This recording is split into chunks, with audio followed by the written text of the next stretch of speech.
y en esta oportunidad vamos a hablar de la actividad interventora del Estado. Vamos a hablar de los servicios públicos. A modo de introducción, por obra de la doctrina y jurisprudencia francesa durante el siglo XIX se fue perfilando una institución con un régimen jurídico peculiar de derecho público, destinada a regir las actividades de prestación tendientes a satisfacer necesidades de interés general que asumió el Estado y que éste pasó a prestar en forma directa o indirecta. En forma indirecta, materialmente el Estado encomendó, concedió o atribuyó el ejercicio de los correspondientes cometidos a los particulares y para esto utilizó la figura de la concesión o por otros medios jurídicos como la gestión concertada, el permiso, etc. Ahora bien, estas actividades cuando son prestadas por los particulares se encuentran regidas por un régimen que es el común de la función administrativa, instituido para asegurar la continuidad, igualdad y regularidad y obligatoriedad de las prestaciones que satisfacen primordialmente necesidades públicas.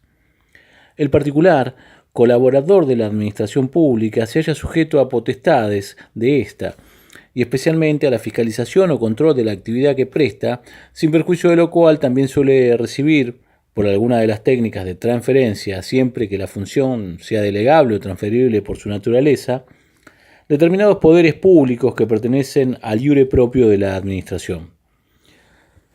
Así, el servicio público es entonces una actividad distinta a la regida por el derecho privado y por lo tanto extraña a la esfera de libertad individual, importando la declaración como actividad pública de una determinada función, la publicatio, lo cual determina a partir de ese momento que el ejercicio de la actividad es servicio público y pasa a ser regulada por el derecho administrativo. El requisito de la existencia de ley formal y material es un presupuesto sine qua non de la configuración del servicio público a fin de encuadrarlo en el ámbito del derecho administrativo, lo cual implica que será el Estado el titular del mismo, no a título de dueño, sino como titular de su regulación. Es en ese momento en donde el servicio ya no podrá ser ejercido por los particulares de iure propio.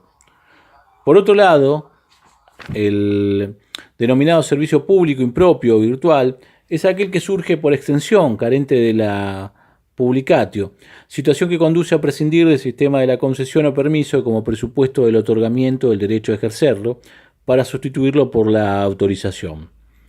El servicio público impropio o virtual puede convertirse en servicio público propio mediante la publicatio, ya sea porque son propios del Estado o mediante una declaración legal.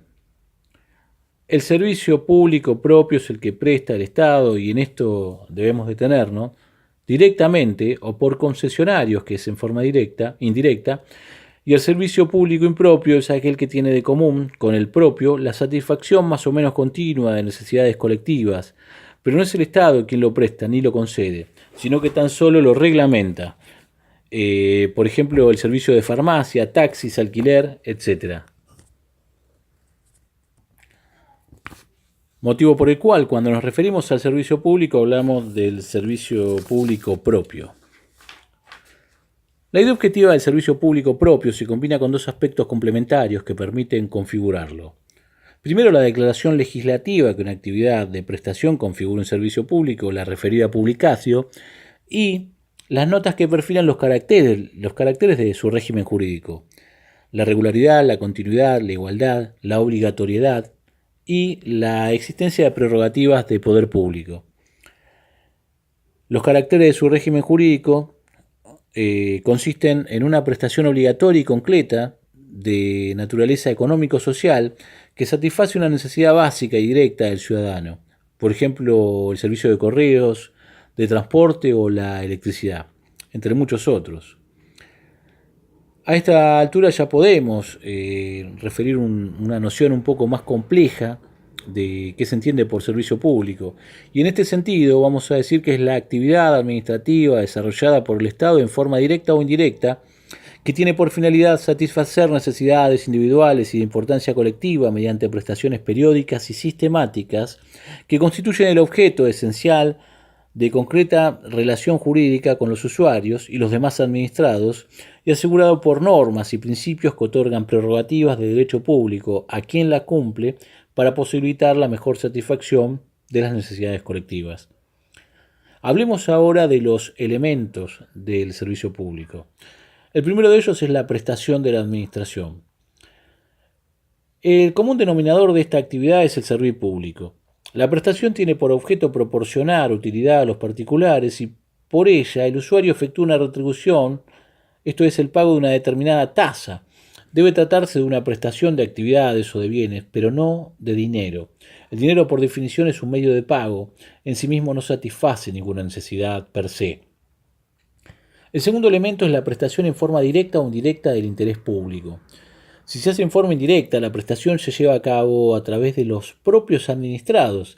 Si se trata de una prestación de carácter económica, se utiliza en este sentido el sistema de concesión de servicios públicos. La prestación en forma directa, la que realiza el propio Estado en forma directa, se realiza siempre a pérdida. El tercer elemento nos habla de que el servicio público debe satisfacer una necesidad de interés general. El interés general no es el interés de la administración. Esto debe quedar claro. Es la suma total de los intereses individuales coincidentes.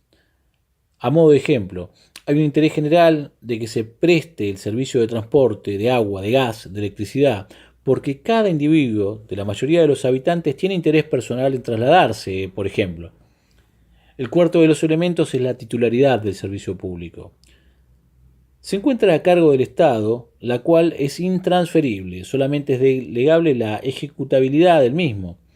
Una doble razón lleva a este fundamento. En primer lugar, la titularidad del Estado es un medio de defensa del interés general, ya que protege a la comunidad de usuarios contra la exacción de cargas irracionales y contra la posible opresión económica de los concesionarios, y por otro lado, como medio de promoción de intereses nacionales para incrementar los recursos, expandir las industrias y por supuesto aumentar las riquezas nacionales. Hablemos ahora de la clasificación de las prestaciones administrativas mediante actividades. En las prestaciones de actividad, los bienes materiales tienen la función de medio necesario para hacer posible o facilitar el cumplimiento de un servicio público. La prestación, en este caso, está constituida por un hacer,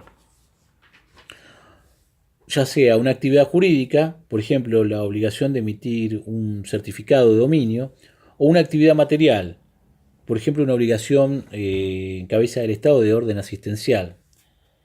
También puede ser mediante bienes. La clasificación de las actividades administrativas también puede ser, decimos, mediante bienes, y en este caso los bienes asumen la función de objeto de la prestación, la que en este supuesto consiste en una obligación de dar. Y como tal puede tratarse de una transferencia del dominio, por ejemplo la provisión de agua potable, de gas o luz, o puede tratarse de un derecho de uso, el uso de una cama de hospital o de un libro de una biblioteca pública. Pasemos ahora a los caracteres jurídicos de los servicios públicos. Los caracteres son básicamente 5: la continuidad, la regularidad, la igualdad, la generalidad y la obligatoriedad. Veamos particularmente cada uno de ellos. Continuidad. Merced a este carácter, el servicio público no puede interrumpirse ni paralizarse, dado que se ha establecido en beneficio de toda la actividad. Si el servicio lo presta el Estado, los bienes forman parte de su dominio público y como tales son inembargables. Pero si los presta un concesionario, también resultan inembargables mientras estén afectados a la prestación de un servicio público, a fin de evitar que se interrumpa la prestación del mismo. El Estado tiene la obligación de velar por dicha continuidad. El segundo de los caracteres es la regularidad. Un servicio es continuo cuando no se interrumpe, pero es regular cuando se presta en forma correcta y de acuerdo a la reglamentación. Igualdad. El servicio debe prestarse en igualdad de condiciones para todos los usuarios que se encuentren en la misma situación jurídica.